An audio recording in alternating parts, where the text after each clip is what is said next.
Good afternoon. Welcome to the Global Forum on Engineering Planetary Health.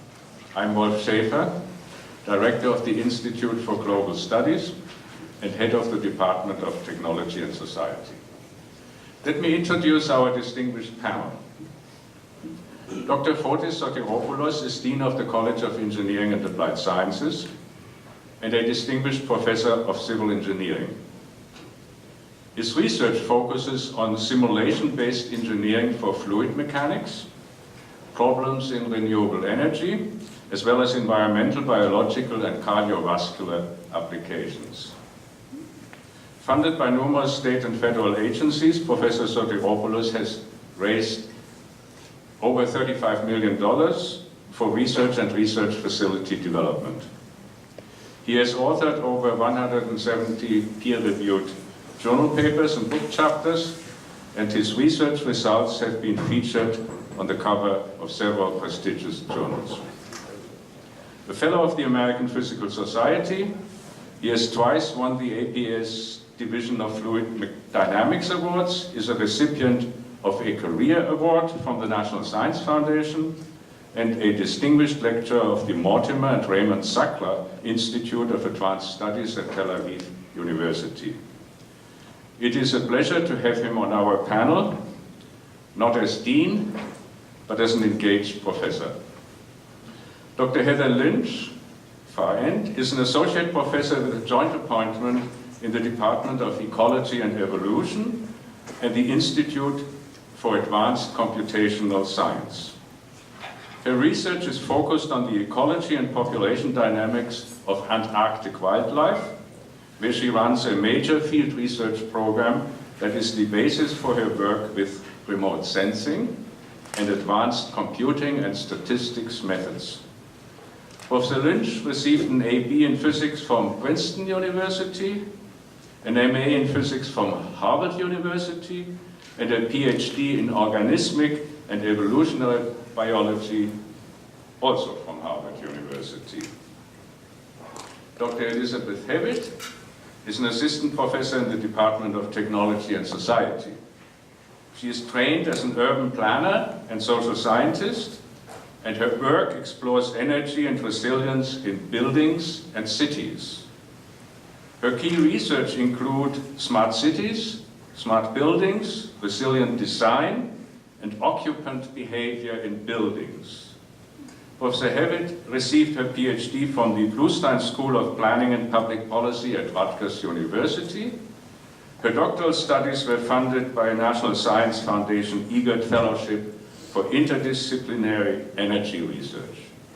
She also serves on the board of directors of the Environmental Design Research Association. Elizabeth is accredited for leadership in energy and environmental design by the United States Green Building Council.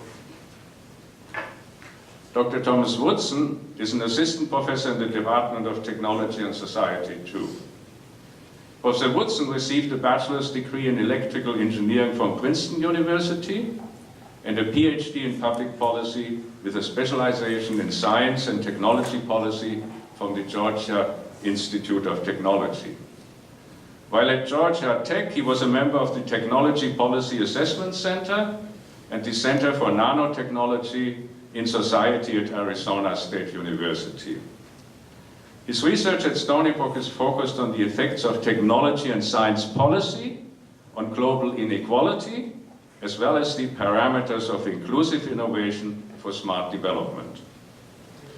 It may be worth noting that all panelists combine technological expertise with wider societal interests of global reach. This is important. The problems of our world are global as well as local, and they go far beyond our disciplinary specializations. This is the third panel on engineering. We started with global engineering in general, continued with the engineering of moral machines, ethical AI, and now today we present and discuss the question of planetary health. A leading medical journal, The Lancet, recently summarized the challenge of planetary health as follows.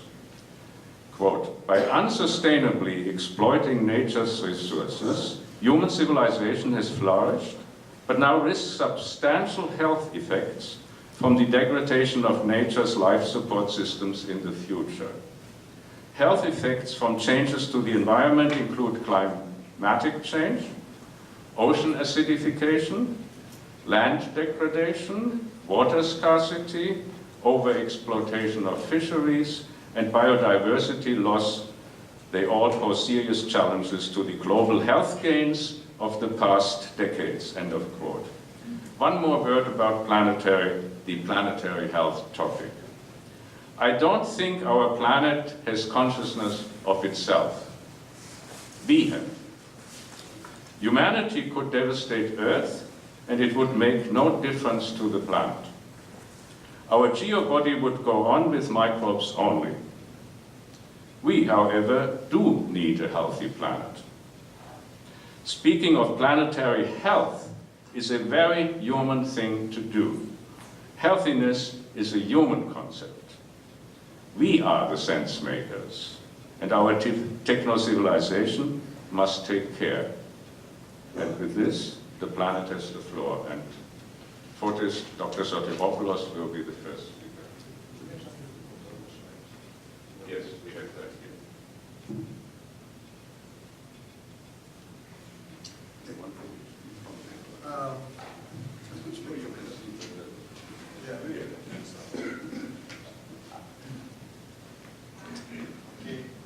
Thank you very much, Wolf, and thank you all for coming here today.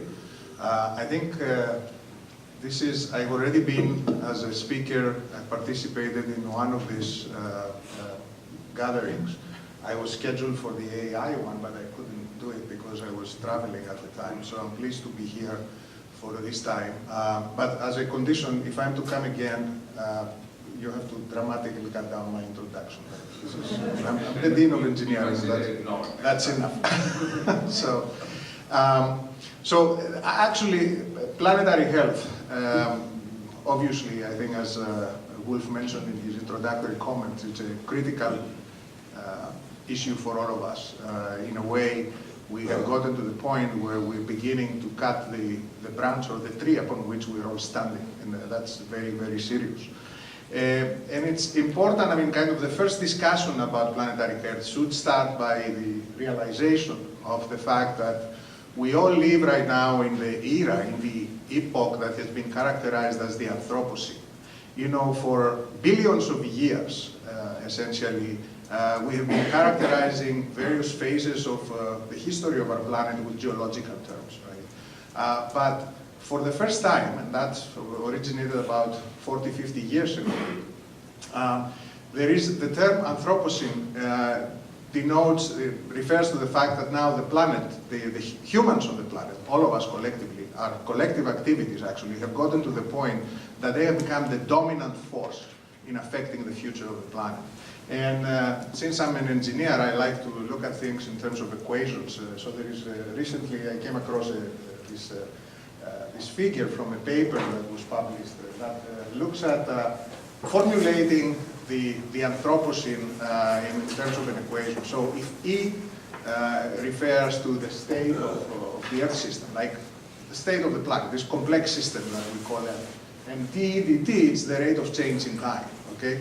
So for 4 billion years, this depends on a number of factors which have been astronomical forces, geophysical forces, internal dynamics. And I'll explain. Of course, astronomical and geophysical forces, I think it's understood what we mean by that. Internal dynamics, it's things that are happening on the Earth's surface, right, and inside it and so on. One can think, for instance, geochemical kind of processes giving rise to life, giving rise to organisms that begin to interact with the Earth system and impacting. And of course, humans are part of this because that's how we emerged and evolved and so on.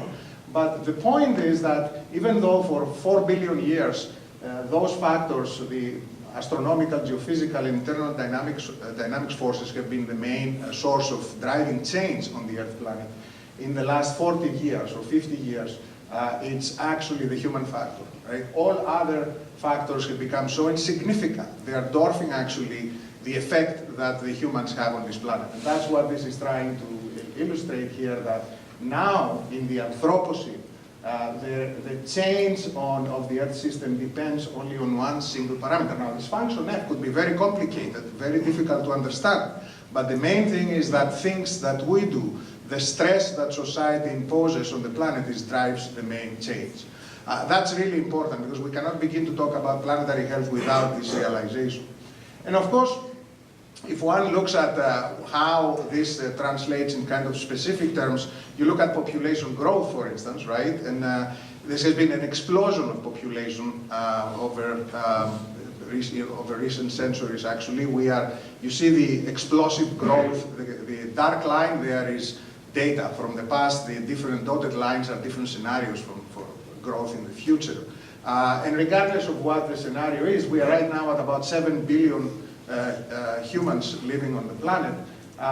There are, I think, the most kind of credible ones in this medium growth range, which predicts that by the end of the century, it's going to be about 11 billion people, and that's where the population will stabilize.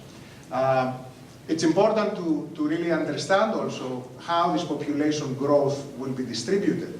And if you look at this graph where each and every figure there is 1 billion people, at the moment there are about 4 billion people that live in Asia, 1 billion in Europe, 1 billion in Africa, and 1 billion in the Americas. The projection actually for growth in the short term and the longer term is that by 2040 we're going to have 2 more billion people added to the planet. This is going to come mainly by doubling Africa's population and growing the Asia population by another 1 billion. And if you look further, Africa will grow even more. Actually, the growth of the population in the future toward this steady state of about 11 billion people is going to actually mainly come from dramatic growth in Africa, but also stabilization. And there's a lot to talk about what drives, as people are coming out of poverty, they tend to have less children, and that ultimately stabilizes the population and so on. So that's important to also think of how the population is distributed, because the projection is that as we move into the future, the center of activity actually perhaps will move from being between Europe and the US to the Indian Ocean, right? Because most of the people on the planet will be living there, okay? It's really important to realize this. So, and if we look at how we are doing as humans on this planet, actually, even though we are all conditioned to pay more attention to negative news, our brain has evolved that way, right? By any metric you can imagine, the state of humans on the planet is the best it has ever been, and it keeps improving, right? Whether you're looking at life expectancy across, these are global averages across the planet, we live longer lives. The people are coming out of poverty in big numbers. Of course, there is at least 1 billion people, the bottom million, still in the extreme poverty conditions, but this is changing rapidly, actually. You can see this in this graph.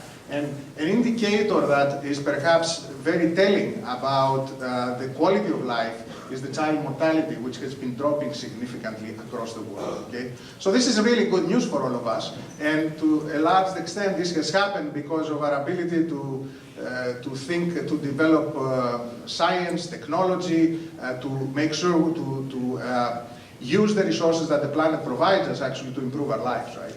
But unfortunately, this prosperity of humans, let's say, has happened at the expense of the planet. Because if you look at any indicator about the health of the planet, the state of the planet is not really so good. Remember the Anthropocene, the humans have a huge effect on the planet.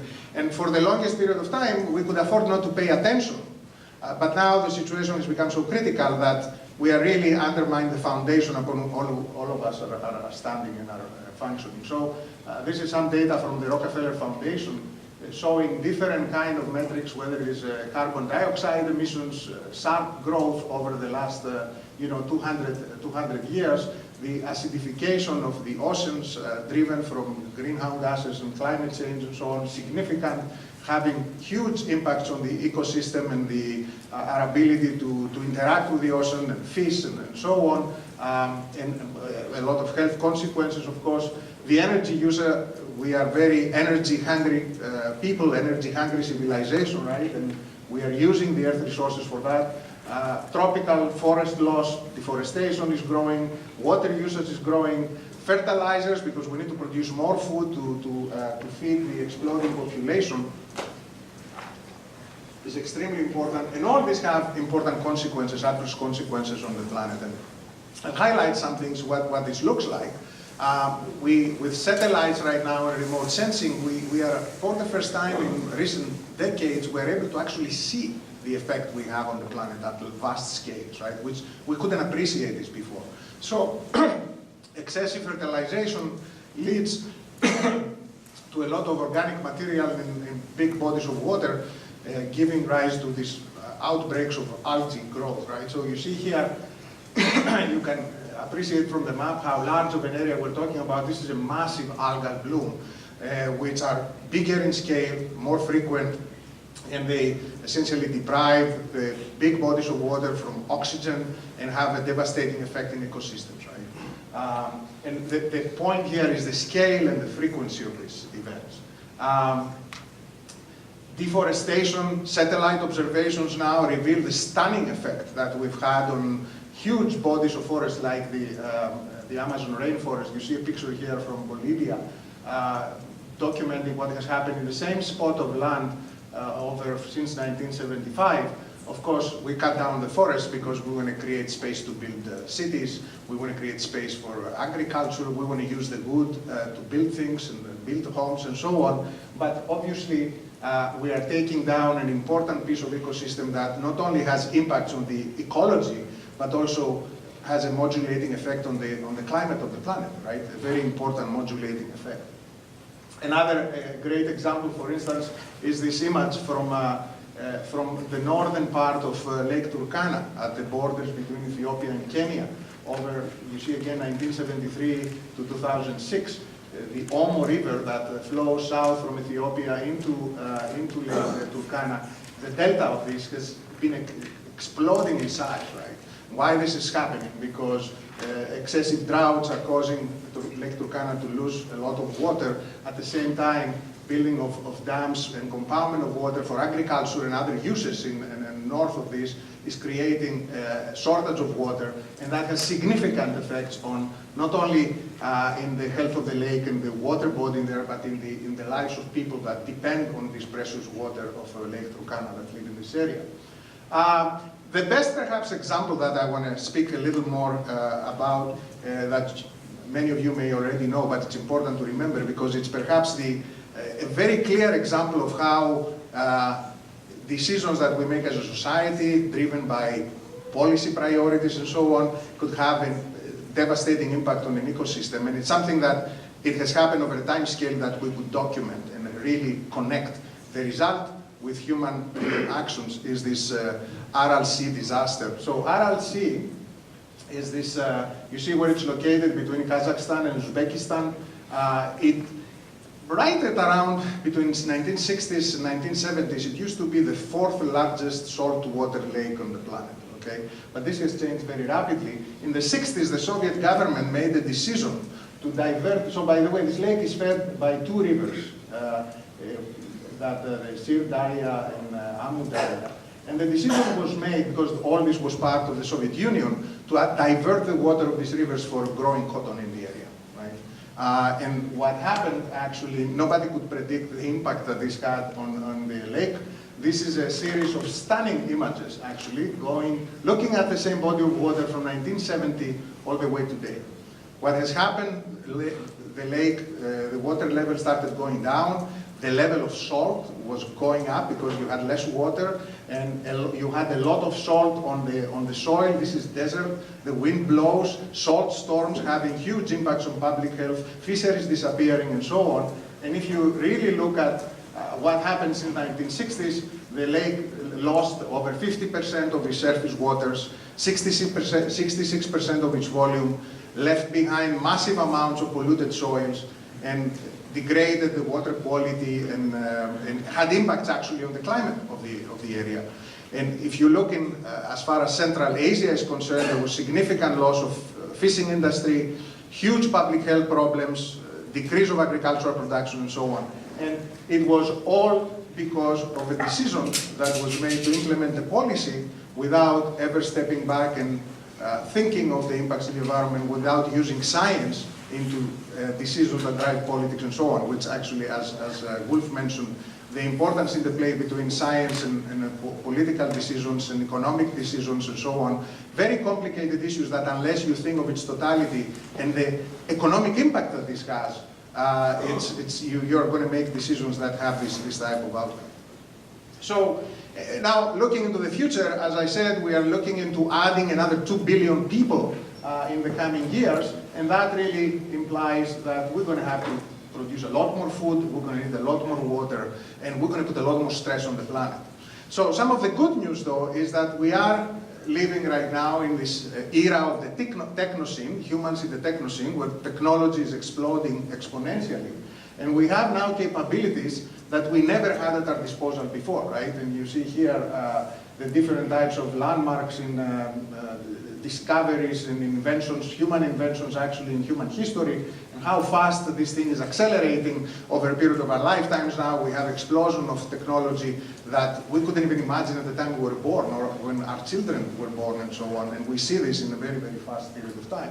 So what this means as far as thinking of things at the planetary scale is that we have now unprecedented ability to look at the planet in ways that we could never look before. We have satellites scouring all over around the Earth, really producing massive amounts of data at unprecedented resolution. We can not only see on the planet, we can see the structures that we build, we can see the organisms that live, and I think you're going to hear some of it later from Heather's work. We have a range of sensors right now. I don't know if you've heard about this, the Argo network of essentially underwater robots. There are about 3,000 robots. This is an international project where you have these floats, robotic floats, that are deployed in the ocean, and they are dive down into the ocean. They are producing temperature and salinity profiles. They are uploading data to satellites. So we can look at the surface of the Earth. We can actually measure what's happening inside it in real time. And if you go to this website, the NOAA website, you can see in real time where these Argo floats are located right now everywhere around the globe, covering essentially a big portion of the oceans, producing unprecedented amounts of data. At the same time, we have incredible computational capability right now, allowing us to simulate in computers the Earth's climate, essentially, and the flow patterns in the ocean. This is a stunning visualization from a computer simulation done recently by Los Alamos National Laboratory. What you see here, the colors are actually, these are temperature contours, so these are warmer waters, these are cooler waters. And the important thing to notice here is that you actually are able to simulate in this model the size of eddies that make the turbulent flow transport on the surface of the ocean. This is incredible resolution. This was not possible like 10, 15 years ago, right? We didn't have computers fast enough to be able to do this. So now if you take all this together, along with the vast amounts of data, the computational power, and the advent of AI and machine learning and so on, I think we have an unprecedented opportunity to really uncover the secrets of the planet, how this complex Earth system operates, and how and try to understand different scenarios. So for instance, we are in a position right now where if country A wants to do something, or us collectively as humans wants to do something like the Aral Sea decision, we can actually look at, perhaps through data, try to understand the implications that this will have. So we can use science to inform policy in ways that was not possible before. But in order for this to be successful, and I will close with this, it is important that we have a public that is really educated at some basic levels of the state of the planet and the role that science can play. And we see the consequences of having a lot of people uninformed right now of what, you almost have a war against science and political, climate change has become a political, highly charged political issue when it's based on facts and science, but somehow we have failed to actually communicate this. So the last thing I want to highlight is, I have used this book before. Some of you were at my State of the College address. I spoke about this book that really summarizes some facts, global trends about the planet that are important to understand, looking at really the state of the planet, the role that humans have played and so on. But this book, by the way, makes another important point of how ignorant the big numbers, in big numbers, are fellow human beings, including many of us actually are in these issues. So Hans Rosling, the late Hans Rosling from Karolinska Institute, and his son and daughter-in-law, they have undertaken this project. In fact, they have a company called Gapminder, which visualizes global data. You can find incredible amounts of data, beautifully visualized about the state of the planet and the state of humans and so on.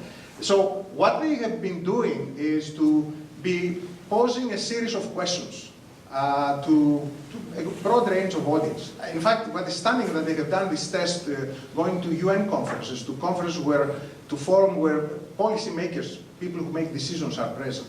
And they call this the Ignorance Project, and they have a monkey there as a symbol, because the kinds of results that they are getting they look like this. So there are basic questions, like for instance, one question is, have deaths from natural disasters been increasing, decreasing, staying constant over the last 100 years?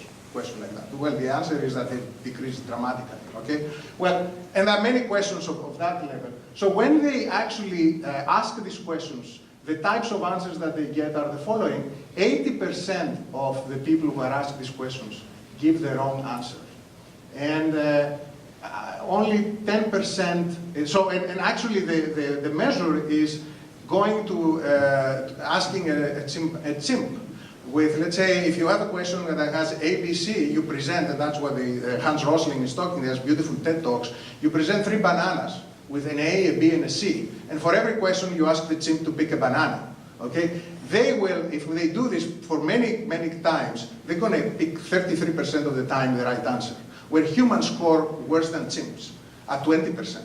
Okay? And that's actually quite devastating, because it happens regardless of socioeconomic issues. In fact, all these tests have run to some of the wealthier countries where people have access to education.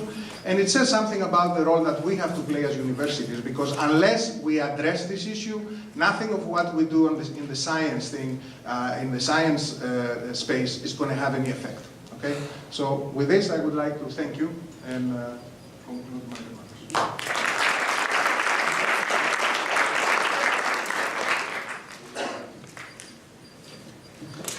Thank you so much. So, some of the things I'm going to talk about will repeat the Dean's presentation, but hopefully I can lead you to more discussion about inclusive innovation. So, first of all, thank you all for inviting me. I really appreciate this chance to speak about my research, my topic. Obviously, inclusive innovation and global planetary health are important topics, and I think you all can learn something new today. So, let's see if this thing works. There we go. So first, let's talk about population trends. The Dean already spoke something about this topic. So currently, again, there's about 7.5 billion people on the planet. And this image right here, you can kind of see how the population is growing over time. So in 1950, you can see kind of the density of population was mostly in Asia. So, Asia has about 4.5 billion people. China has about 1 billion people. India has about 1 billion people. But over time, it's shifting. You can see how Africa is just growing. You kind of see that their bubbles are growing in the center there. And over the next 100 years, as the Dean mentioned, the population in Africa will probably quadruple. Be about 4.6 billion people will be in Africa in about 100 years. And so, obviously, that provides, the planet's going to grow. A lot more people on this planet. So it has some challenges. So this is about 2050, what the population should look like. Now, I'm not like Thomas Malthus. I'm not predicting doomsday. Thomas Malthus was saying that the level of population will grow exponentially, but food production will only grow linearly. So at some point, there won't be enough food for the planet. Now, I'm not saying that. I think that we've actually had some tremendous advances in food production, and also the population is changing. So for the food side of things, about 1/3 of our food on the planet is wasted. So it's wasted from the fields, let's say going from growing the product to the grocery stores is waste there. Then obviously there's waste once you get from the grocery store to our house, there's another level of waste, right? And so, if you can solve that waste problem, that could be, 1/3 of the food, you have, 1/3 more food left. A lot of times that's hard to do. This morning I woke up, had to decide whether I wanted to eat this apple that had bruise on it. Do I want to take that with me to work, or do I throw that in the trash can, right? That's a challenge we have. Or that lettuce we have in the refrigerator. Do we keep that lettuce or do we throw that lettuce away? So some of those decisions are at that micro level, but some decisions are kind of this global level. How do we deal with supply chain logistics? One of my students, I see him in the audience, he did a project on this topic, right? So this is something that's very relevant. Another issue that the dean didn't mention was this inequality.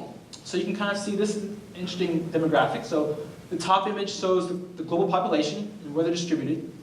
And the bottom image shows the inequality, kind of the wealth, the GDP around the world. And obviously you see some very clear trends. So the clearest is Africa, right? So Africa has a pretty sizable population, but the amount of income that that continent has is much smaller. And so lots of inequality there. And so we're going to have to really figure out how do we solve these problems, these issues.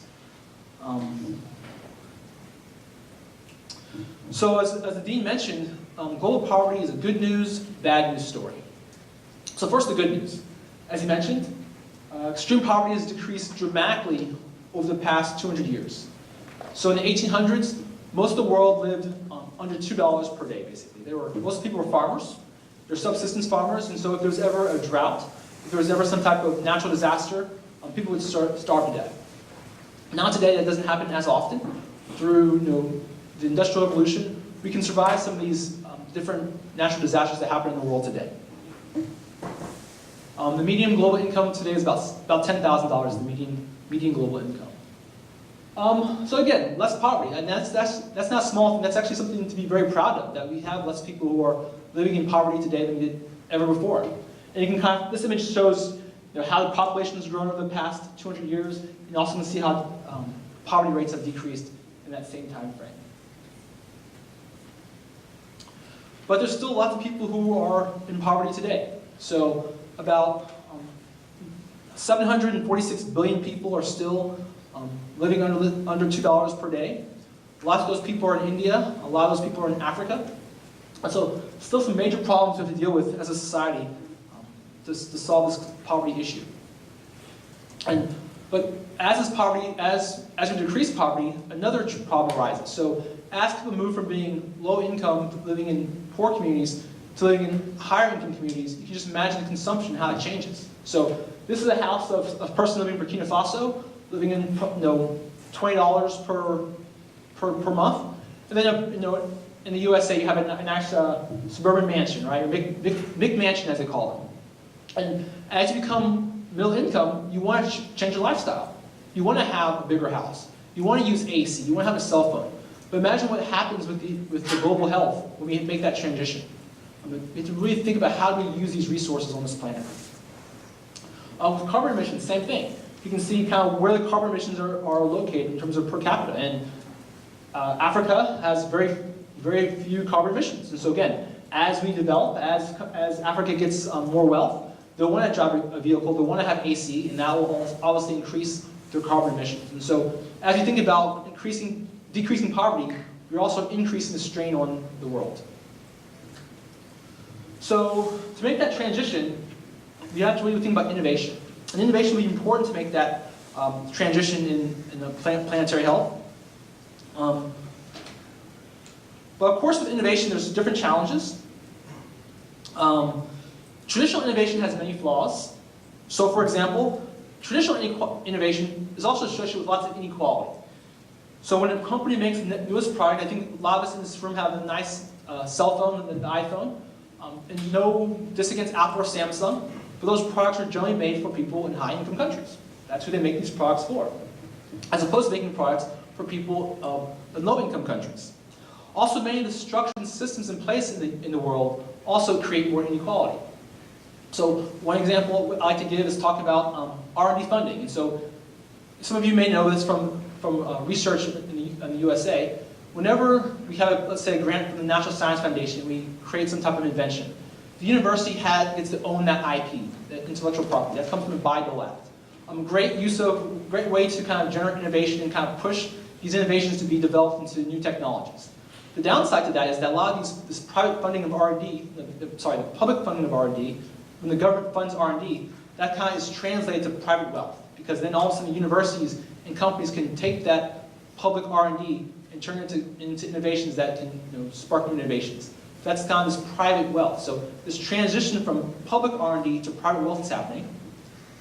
Also, there's many challenges in terms of how do you release this information. So a good example, again, is with academic publishing. So whenever a scientist publishes a new article, often that article is behind some type of paywall. So after you publish that article, if you want to access the information to that article, you have to pay money. Now that means a lot of this information and data is hidden behind these paywalls, and people don't have access to them. Also with patenting. Patenting is another system that is great to encourage innovation, but at the same time can increase inequality. And the example I like to give is when you have a new patent, the people who have that patent want to make as much money as possible as soon as possible, because at some point that patent will expire. So for that first 20 years, it's the goal of those patent makers, okay, how can you make money and get as much wealth off this patent? But again, that generates more inequality in the system. So thinking about how do we wrestle with those challenges. So definition of innovation, innovation is generation, acceptance, the implementation of new ideas, processes, or products. And in general, there's lots of love for innovation. I kind of have this cartoon of people bowing down to innovation because everyone loves innovation. If you go around the world, everyone talks about how can we be more like Silicon Valley, that they want to be more innovative. But it's a hard thing to do. And so one issue is this tragedy of the common situation. So with this planetary health situation, we have to think about, we have one Earth, one world, and so there's this tragedy of the commons. How do we best sustain ourselves on this planet? And so this cartoon is saying, this large boat saying, give a man a fish, he eats for a day. Teach a man a fish, he eats for a lifetime. And you have this small boat saying, overfish and soon no one will eat. This is the idea that, of course, yes, if we all act individualistically, we will run out of food. And so we have to think, how do we best share in this Earth that we have? And so I'd like to talk about inclusive innovation and how can we use inclusive innovation for planetary health. So here's a nice little image of inclusive innovation. This is something I call the ladder of inclusive innovation. I'm borrowing this from another scholar, but I think it would be useful for today's purposes. And so for the next few minutes, we're going to walk through this ladder of inclusive innovation and see how this could possibly be used to solve some of our global planetary health issues. So let's start off with the first rung. So the first rung of the ladder of inclusive innovation is called the inclusion of intent. This is kind of the lowest hurdle. And at this rung, the only thing that has to happen is that the innovation has to be, you have to want it to be inclusive. It doesn't actually have to make a difference in the world. It doesn't have to work. Just has to, that desire of inclusion has to be there. And if all of our innovations stay at this rung, nothing will ever happen. So let's move on to the second rung, inclusion of consumption. At this rung, let's say marginalized communities have a chance to actually use the innovation, but it may not have a benefit at this point. And in the past 10 or 15 years that I've been involved in international development projects, a lot of projects have fallen on this rung. So this is actually a picture of myself and some colleagues in South Africa in front of a water treatment facility. And they built this nice nanotechnology water treatment plant, and I think probably 2 or 3 years later it no longer worked, right? For a variety of reasons. They didn't have the replacement parts. They actually wanted to move this water treatment facility to a new location, to a new school.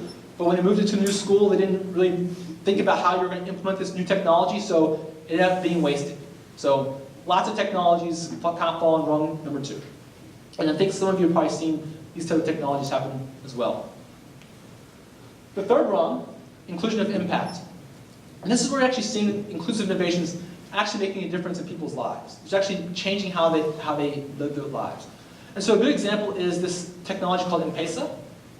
And so in Kenya, let's say before M-Pesa is a mobile phone texting app. So let's say you want to send money to your family or friends who live in a different part of the country. You could text them some money, and then they can go to a local branch, a local cell phone provider, and withdraw that money. And that's changed people's lives in Kenya. Before this technology, before this app existed, if you want to send money from, let's say, Nairobi, Kenya, to a person who lives in a small village, you have to trust, let's say, a bus driver to take the money for you. And of course, with bus drivers, sometimes the money's lost, or sometimes there's a big commission to transfer that money. But this new technology allows that money transfer to happen seamlessly and smoothly without these large commissions. So this is a great example of a technology that has really changed people's lives in Kenya. Now, what does that mean for global health? So one example I'd like to give is farming. So this same app, this same type of technology can be used for farmers in, let's say, the rural village. So now let's say you want to see the market price for corn. They can text you the price of corn, and you can know exactly how much corn you should bring to the market that day. Obviously, that changes a lot of things. First, that changes your power, your buying power, but it also helps reduce food waste, because now you know exactly how much you need to bring to the market that day. So again, a small technology makes massive difference in people's lives. The fourth rung, inclusion of process. And the rungs 4, 5, and 6 is when we get to some broader structures that happen in the world. How can we change broader structures? Inclusion of process means you really want to get people involved in this technology, involved in this innovation. One problem that engineers often have is that we like to tinker in our lab, and we don't involve the community in the innovation process. And so one thing I've been working on in the past few years is really changing engineering education. How can we improve how we teach engineers to actually engage with the community? And one of the workshops I developed, we have 3 different goals. So we want to look beyond the technology, we want to learn listening skills, and also how do we empower the community.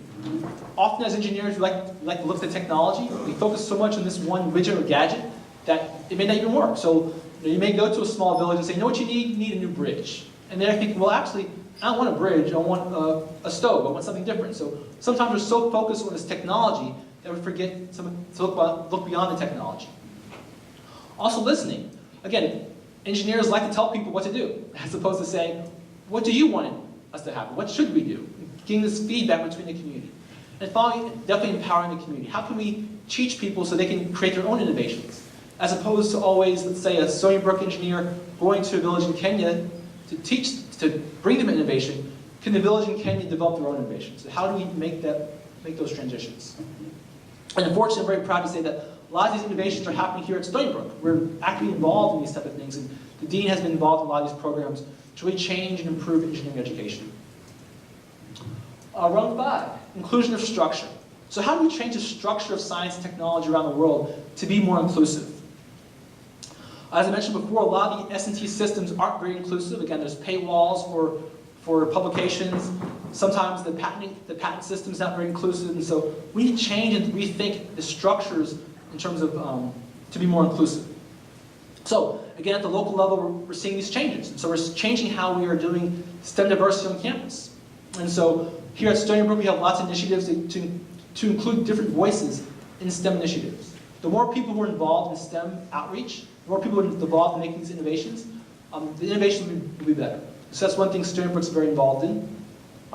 At the global scale, this Paris Agreement, again, thinking about how low-income countries interact differently than high-income countries in terms of climate change.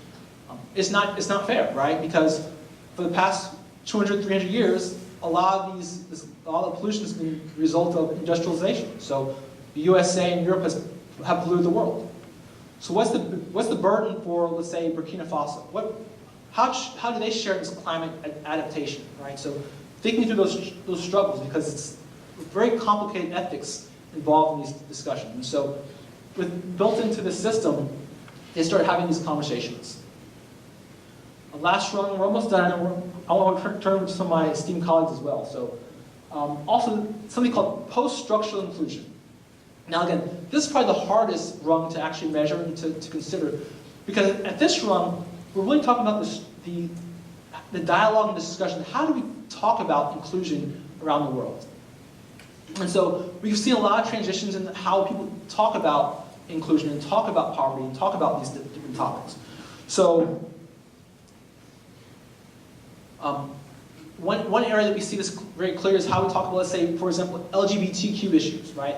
50 years ago, people never talked about that issue, but now that's very much ingrained to a dialogue of diversity. That community is involved and talks about diversity. And so that's when you can see that post-structural inclusion is there. And so also think about the same thing happening with low-income countries. How can they get involved in the discussion? How can we make sure their values and ethics are built into the system as we're designing new structures? So I think planetary health is extremely important. So this is my last example. If aliens came today and attacked the world, basically I'd be useless, right? I know nothing about how to survive in the world. And a lot of people in this room would be in the same situation, right? If something happens to New York City, we're trapped on this island and we're goners. But yet people in Kenya, for example, in Turkana Basin, they know how to survive. They know their environment very well. And so talking to people in Turkana, talking to people in rural parts of the world, talking to people who are, sometimes we forget, they may have a lot of solutions to solve these global planetary problems. And so I'll stop there and I'll turn it over to I guess Elizabeth's going next. Thanks.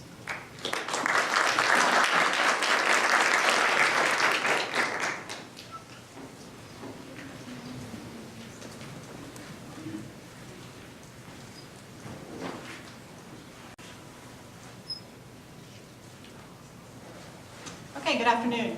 Thank you all for joining us. I'm Elizabeth Hewitt. I'm a faculty member in the Department of Technology and Society. So as Wolf mentioned, I'm an urban planner and a social scientist, and so my approach to engineering planetary health deals with finding links between people and the planet, and through the lens of technology and engineering, and finding ways to leverage those links to make more resilient communities. So one important aspect of planetary health is resilience, especially in the face of climate change and natural disasters. So I'd like to first frame resilience in this context, because definitions of this term can vary greatly.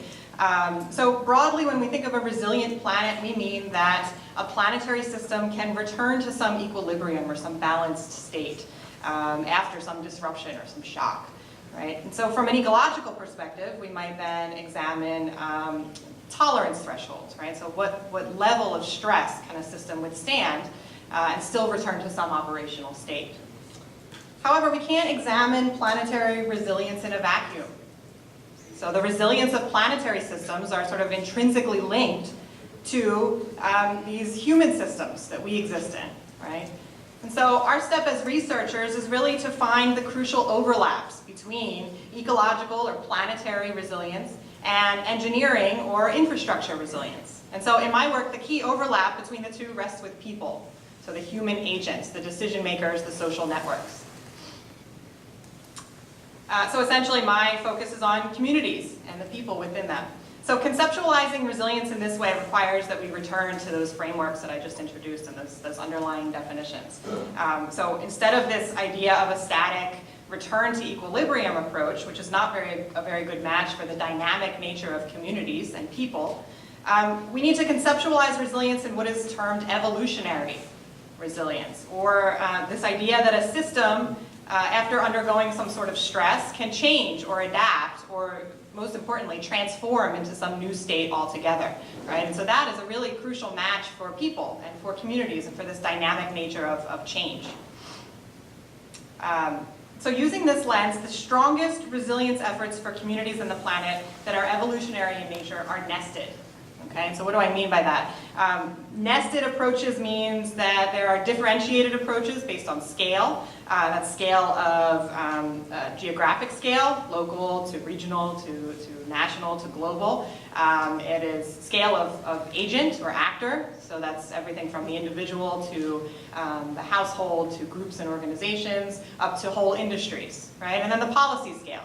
And so we need these nested approaches in order to get at solutions to resilience that are dynamic. And so importantly for this theme, I want to explore how technology and engineering can help us link resilience efforts for both people and the planet. And to think through this, I'll start by framing two human infrastructure systems that are important for resilience, and that's buildings and transportation. And so why these two systems? Well, both of these systems create big problems for us globally. They are combined probably two biggest contributors to greenhouse gas emissions, right? The building operations that we live in and exist in every day, and the cars and vehicles that we drive. So in short, they're fueling the climate change impacts that people need to seek shelter from and advance resilience for, right? However, if key decisions are made, and if those systems are leveraged in smart ways, they can serve as key assets during disasters. And so buildings become shelter. We can shelter in place if the buildings are adequately prepared. And transportation networks link building to building, providing key mobility during a disaster. So essentially, buildings and transportation networks are both the problem and the solution, right? And they can be key contributors to a resilient community.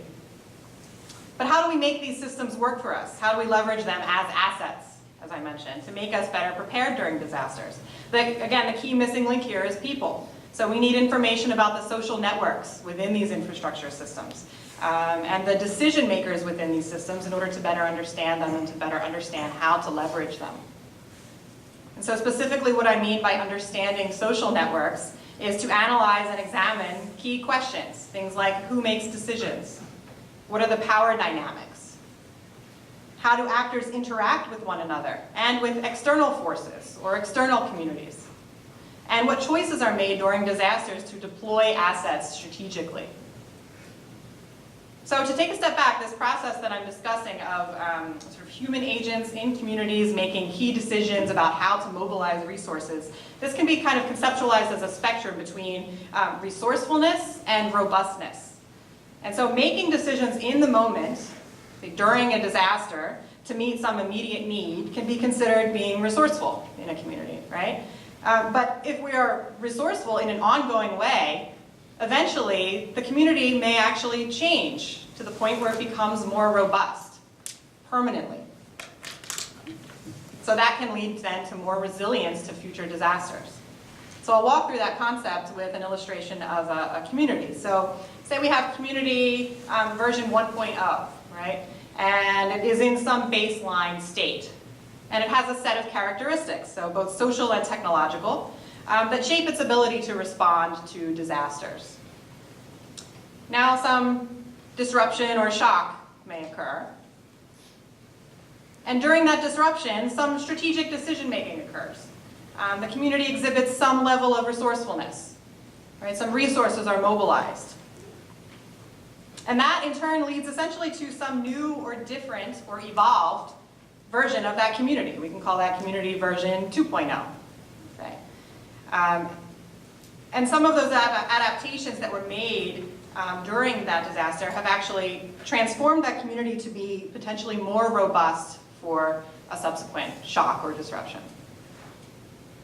So from a research perspective, this is where things get very interesting because the key question becomes, how do we measure this robustness? Can we measure it? Can we actually model community networks so that we can understand the changes that have occurred? And so one of the tools that I've been exploring is an analysis of something called network similarity methods. Also sort of graph matching or pattern recognition. And this is where my sort of qualitative and social science work is blended with some quantitative analysis. And I'm working with colleagues in civil engineering to try to think through this and advance this.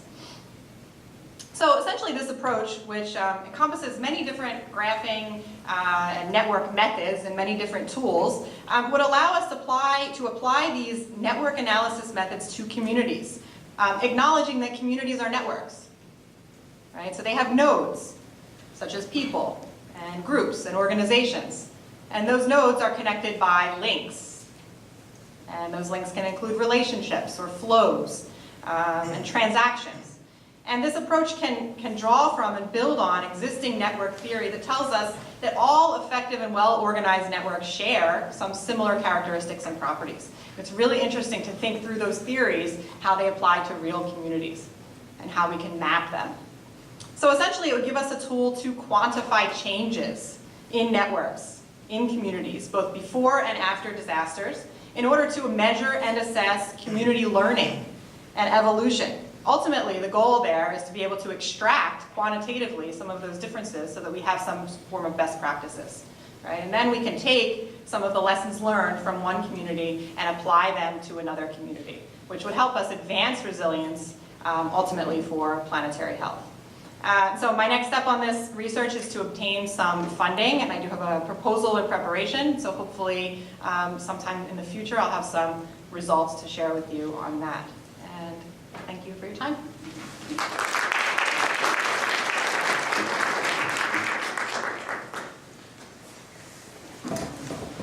All right, so hard to follow in those shoes, but I'll do my best to wrap up our prepared remarks before we open it up for questions. So I'm Heather Lynch, I'm in the Ecology and Evolution Department, and I have a joint appointment in the Institute for Advanced Computational Science.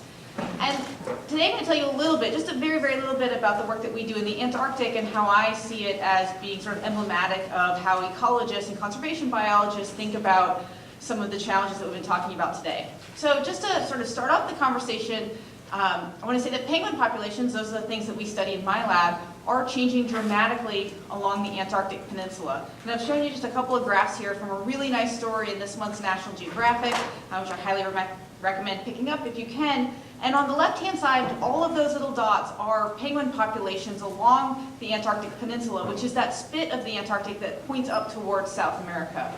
And you can see that in this particular area, on the right-hand side, we have two species of penguins that are doing very, very differently over the last 40 years. So we have the Gentoo penguin, which has increased dramatically over this period, exactly when another species, the Adelie penguin, has been declining.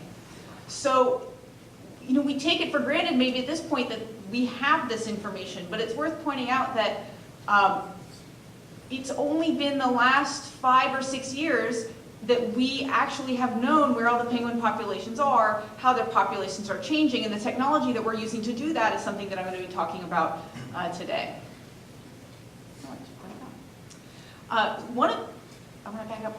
Let's see, there's the video here, but I'm not sure if I'll be able to play it from here.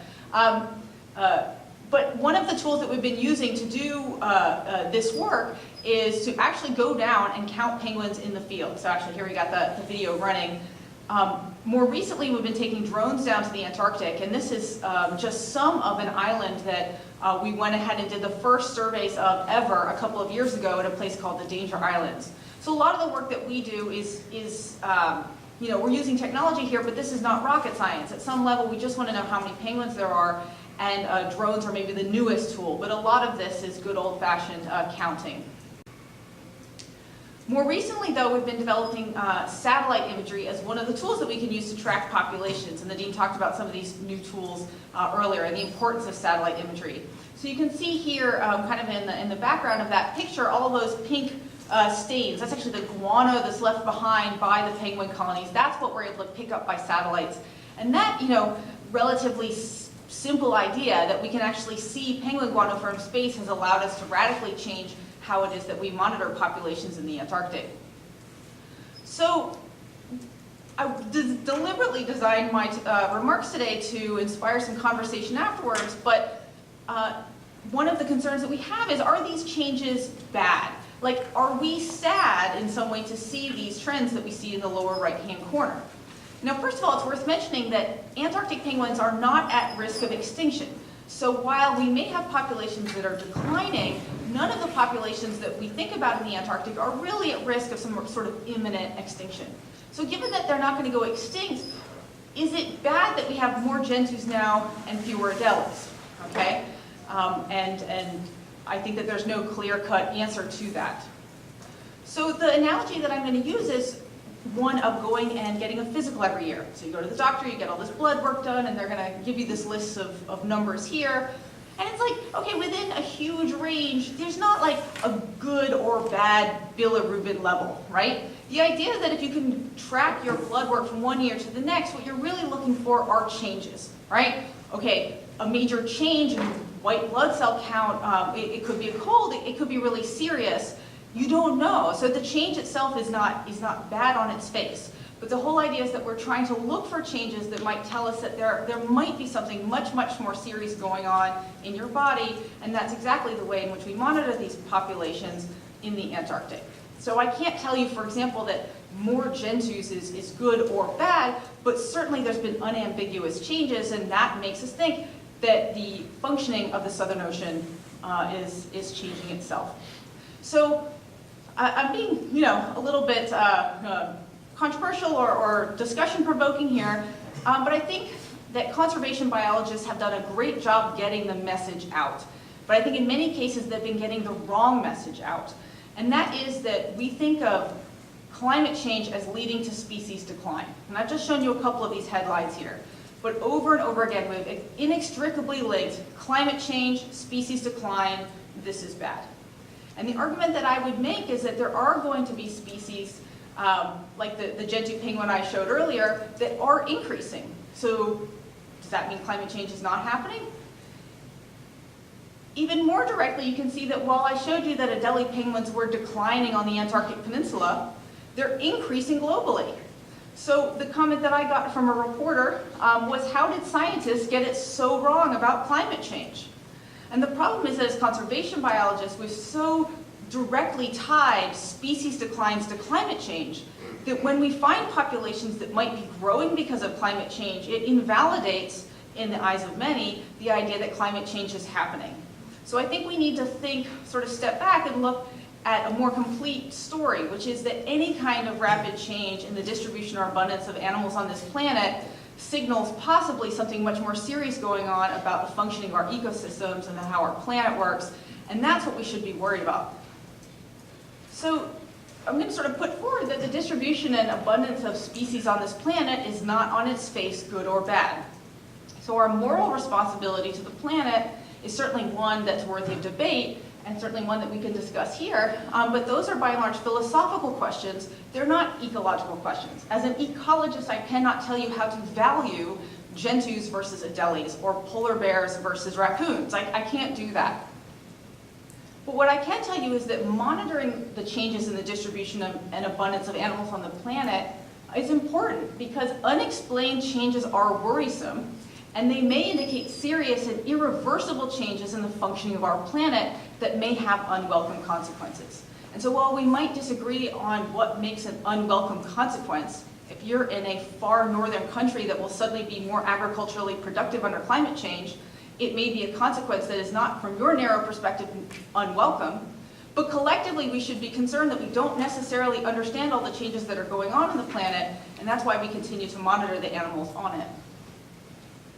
Why penguins might be changing in the Antarctic is still a matter of active research in my own lab and many others. We have an active krill fishery. Krill is this small shrimp-like creature. It's used in krill oil that many of you might be taking. There's also a resurgence in the number of humpback whales. So more humpback whales, there's less krill, maybe less penguin food. So again, how do we balance our desire for a recovered humpback whale population against our desire for a robust penguin population? There are no easy answers there, but certainly something's changing. Of course, climate change would be one of the most concerning factors that are playing a role in the Antarctic. And finally, in the middle there, tourism itself may be having an impact, and one that we're looking at. So in terms of the technology moving forward into the future, machine learning is going to rapidly simplify the task of tracking penguin populations. And I would argue that machine learning and remote sensing is going to radically change the way we study all the animals on the planet. That there are huge swaths of this Earth now that we're going to be able to study better once we really figure out how to get AI and remote sensing working cleanly together. And I think in 10 or 20 or 30 years, the idea that we had to go down to the Antarctic and count penguins one by one will seem very antiquated. And I hope by the time I retire that that does seem antiquated. So there's still a lot to learn, but new technology is bringing new hope for keeping a careful eye on our changing planet. And I think at this point, all we can do is continue to keep track of what's going on and do our best to understand the changes underneath the hood. So with that, I'll close out the session and perhaps hand it off to Wolf or open it up for questions. But thank you so much for your attention. I really appreciate it.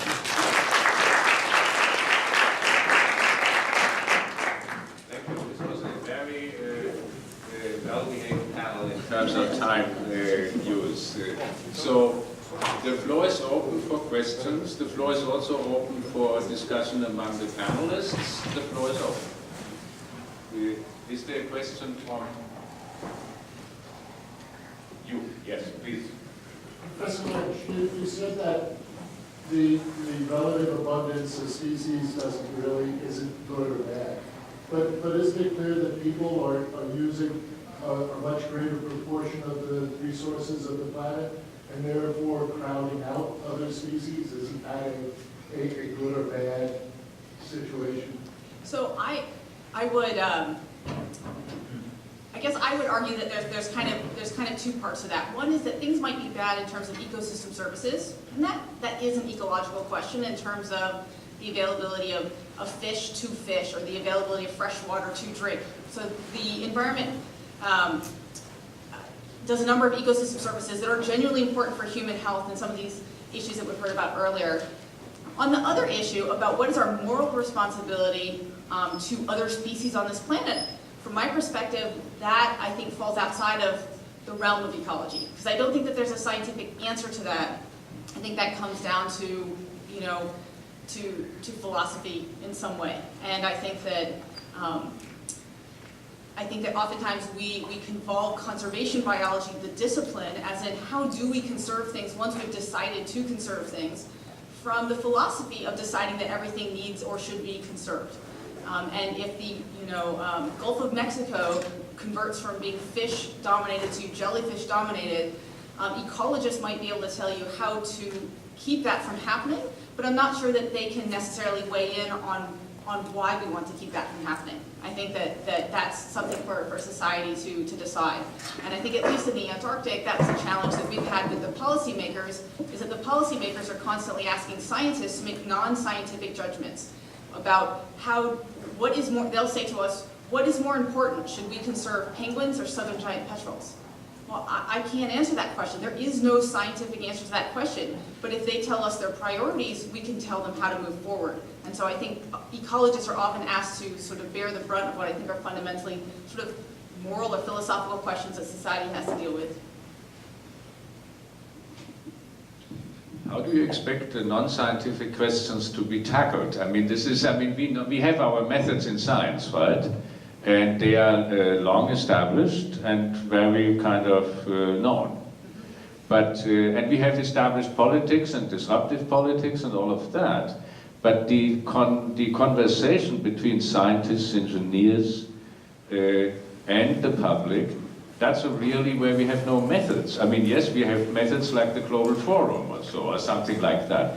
But I mean, I think it sounds a little bit like you are handing off the question of how to handle and discuss these things to a very amorphous public. Or to philosophers, I would say, or to the public. So in a way, we went, for example, to this meeting and we made this big poster, and the Antarctic community had asked us to rank which sites were most environmentally sensitive. We said, we can do that if you tell us what your priorities are. And so we went with sticky notes and we were trying to engage policymakers to exactly answer these questions. Well, how would you rate habituation of a penguin versus the death of 10 giant petrels, or, to give something, or the trampling of moss beds? And not a single policymaker would pick up a sticky pad and a pen and actually weigh in with an opinion. And so what you end up with are, I think, our scientists trying to cloak philosophical decisions in some sort of scientific fabric, which I think is often not, doesn't speak to their training, I guess I would say. So I think science has its role, but it can't be everything. We kind of need communities to weigh in. I mean, handing it off to the philosopher, we touched upon that in a previous global forum when we talked about ethical AI. Isn't it, and as long as I have lived in the academy, I have heard calls for interdisciplinarity, and that's now over 40 years or so.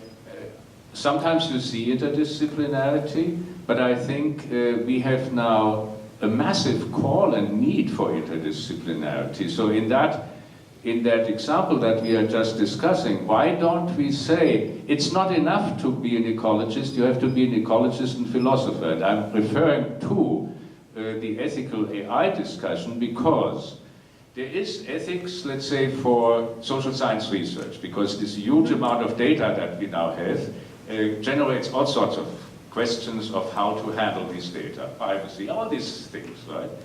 But when you build an autonomous automotive ethical engine that is in the car, you cannot say, okay, let's stop the whole procedure now, there will be an accident, but now we need the panel with philosophers to discuss this situation, right? That's not going to happen. So the autonomous ethics engine in the car has to make a decision. How does it do that? Because it was an algorithm that was developed by a computer scientist. Now, the computer scientist can, of course, have the situation that he works in a team, or he or she works in a team with philosophers. But I mean, there are some examples of computer scientists who are also trained philosophers, and philosophers have discussed ethics for long time.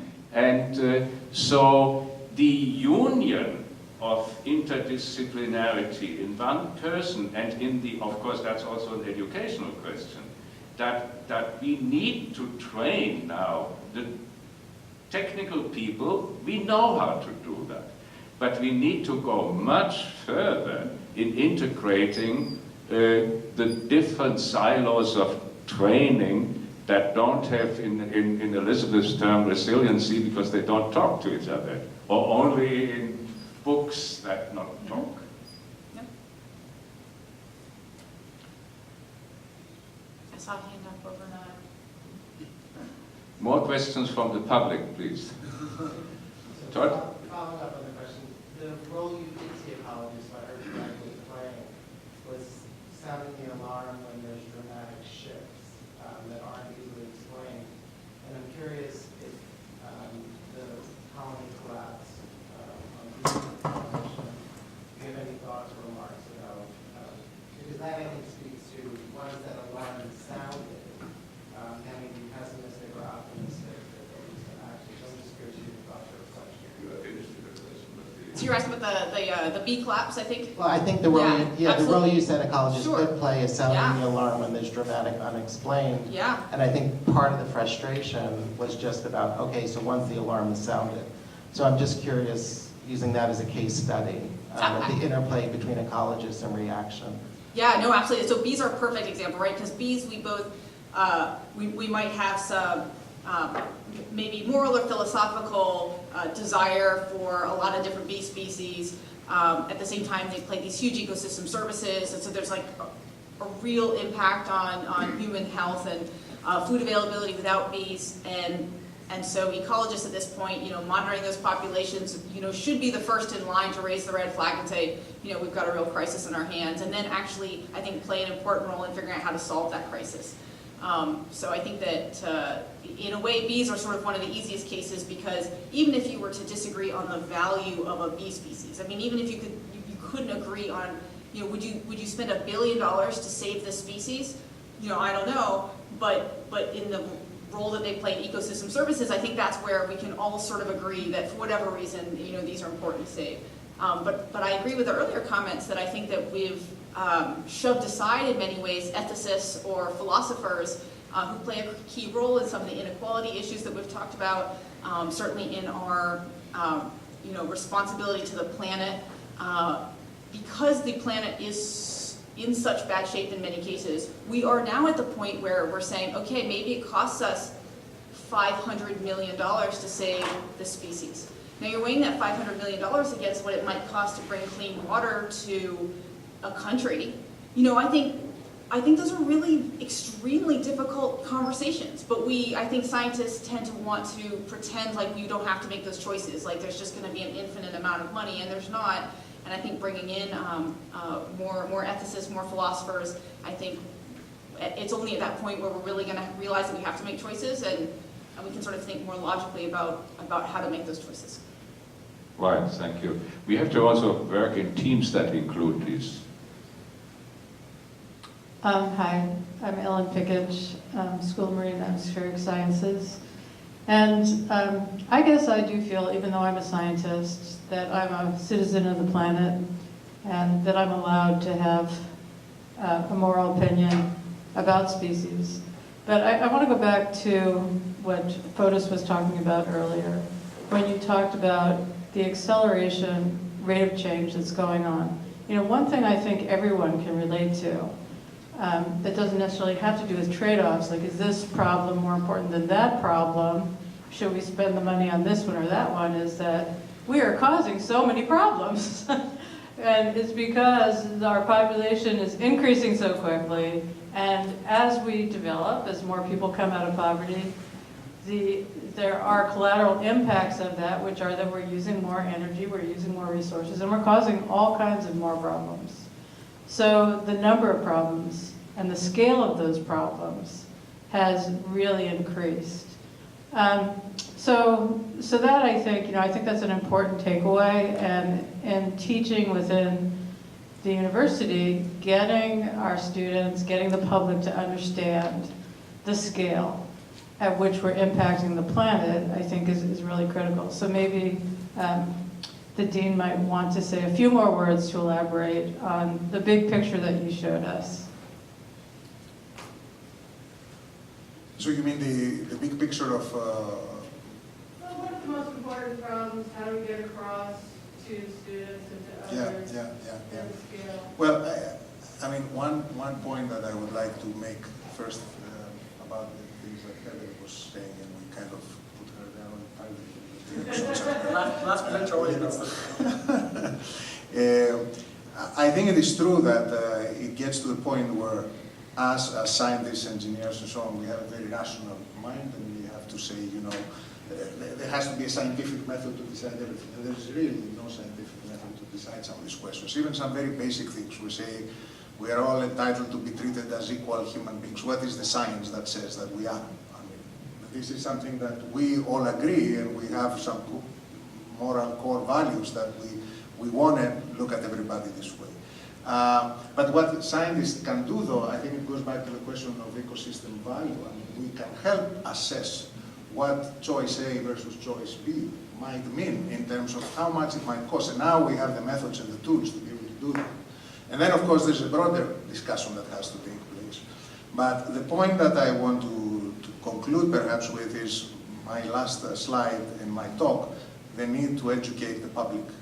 Because really, no matter what we do, unless we make a difference in that front, it's impossible to solve this problem. As you said, the problems are too many. They have been happening too fast. Collectively, as species, we didn't even know what kind of impact we're having on the planet. It's just the last few decades that we're beginning to quantifying and seeing what the impact is and how big it is. And in fact, it is still so uncertain in people's minds, and a lot of the science that we use to assess this becomes such almost deep magic right now. It's very difficult to communicate to the public, right? It's almost becoming the new religion that takes over, and because you have to believe in what we tell you. You have no way. I remember there was a discussion, some CNN show or something. They were interviewing somebody in Louisiana. They were talking about climate change and how people are so emotional about this. And this guy was asked, what would it take to believe that actually the planet is warming? And he says, if I could go back 500 years ago and personally measure the temperature, you know, I would actually, that's what it would take to believe it, because otherwise I think it's all ridiculous. I mean, it's not. But that's what has come to this. And a lot of it has to do also because our science is, we have developed the ability to be so deep and focused and analyze the world in ways that fewer and fewer people have access to the methods that we use and can understand, right? It's like quantum mechanics, that we have our cell phones that collect information. Who can even understand? Very few, there's an even smaller percentage of scientists all over the planet that can have access to this. So the big challenge is how we communicate to the public, and some of the work that Rosling has done to show this vast ignorance of the population. And these were educated people. Actually, he ran these tests in UN conferences where he would go, they would invite him to speak, and he would actually run these tests in real time. He's developed this technology to actually assess people's responses to these questions. And it was pathetic, the response rate. And the point that he made is that these are people that are making those decisions, the types of decisions that they have to make, and they lack basic knowledge. So I think from the point of view of universities, we almost have to go back and rethink. Maybe we have to think of our curriculum including some basic aspects of knowledge of the planet and its health and its states and the impact that we have on it, almost as an introductory kind of level of required level of education for any student that comes out of any university. If we run those tests that Rosling does to our undergraduates who graduate, and we get the same results, and I mean, we focus a lot on specialized knowledge, and we are not taking a step back to really understand how fast things are changing. I don't know, are we, in our curricula, are we conveying this information to the students in big numbers?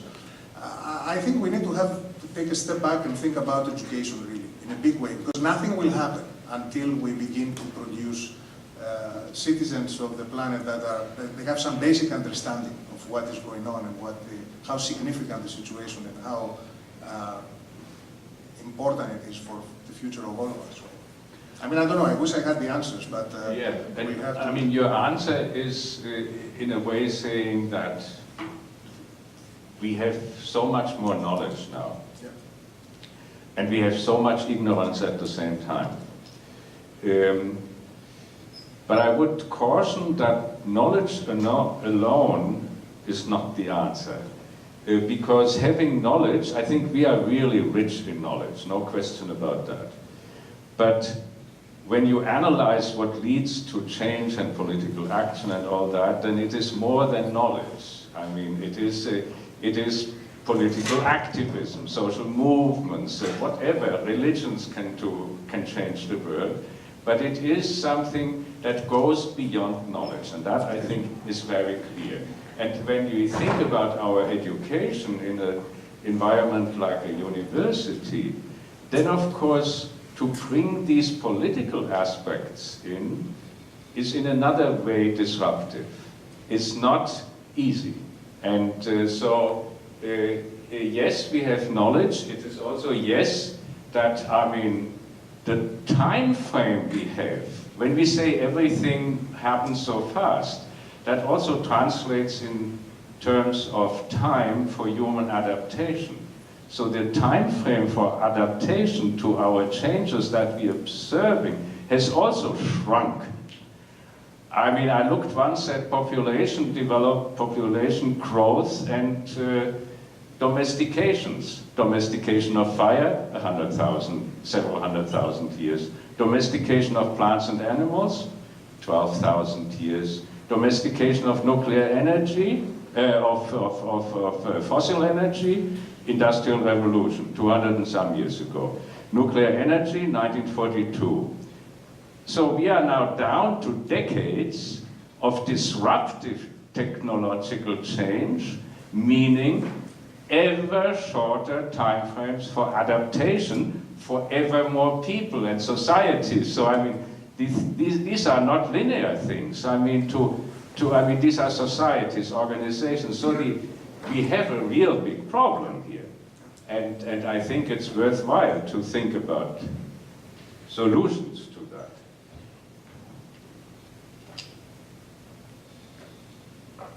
Yeah, this is very much on my mind because just yesterday I attended the launch of a new initiative that looks at, it's called the Sustainable Development Solutions Network. And it follows on to the SDGs, which are the Sustainable Development Goals. I don't want to use too many acronyms, but the reason I'm bringing this up, besides the fact that this is very much on my mind, is that we don't have to only say, well, defer to the philosophers. We actually do have globally agreed goals. And you know, in September of 2015, the member states of the United Nations got together and they agreed on 17 major goals. And it's really pretty well laid out what those goals are, and they have sub-goals within each of them that we should reach by 2030. And they do say things about bring extreme poverty down to 0, reduce extreme hunger. You know, these kinds of things are in there, but there are also goals for the environment. I'm working on the goals for the ocean. So, you know, one of the goals is to protect 10% of the ocean by the year 2020. It hasn't yet been decided what the goal is beyond that. So anyway, just a point that that's one place we can look for guidance as to what's good and what's bad. Are we reaching, will we reach, if we continue to do business as usual, the goals that have been set out by the member states of the world? And then, you know, there are lots of other things we could look to for guidance, but that's just one that I think is really relevant.